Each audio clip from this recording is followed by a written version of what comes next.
Bossing, magpalista ka na. Baka isa ka na sa maabibiyaan no, nitong 4PH no, na programa ng pag-ibig mga bossing.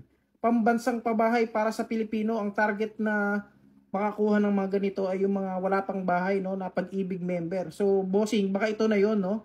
Ito na yung pagkakataon mo magkaroon ng bahay. So magpalista na kayo. Limited lang to mga boss. So yan, so NCR, Luzon, Visayas, Mindanao. Yan yung mga lugar na merong pabahay na 4PH no. Try natin tong NCR.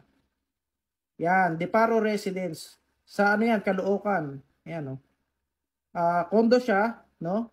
Tapos ready for occupancy na to, mga bossing. So, ito meron din Urban Deca Homes. Bunkers Village, Caloocan City. Deparos Village, Caloocan City. Ayan yung si NCR.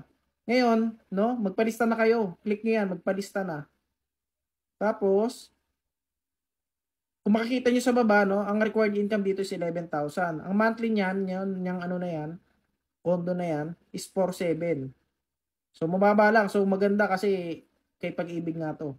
Tapos, no, click nyo yung ano, magpalista na kayo. Ayan. Pilapan nyo lang yan, applicant's name, lahat yan, hanggang baba. Tapos, after nito, no, ano, no, i-ano nyo yung tracking number nyo, mga boss. Bibigyan kang tracking number para pag na-complete yung submit, no, doon nyo itatrack kung ano na status nung application nyo.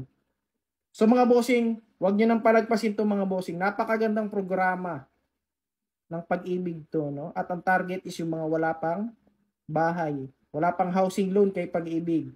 So kung gusto mo yung mga ganitong content no about foreclosed property o other program ni pag-ibig no, follow mo ko dahil lagi kayong updated sa mga ganitong programa pagdating sa akin. So yun, kita-kits sa susunod na video.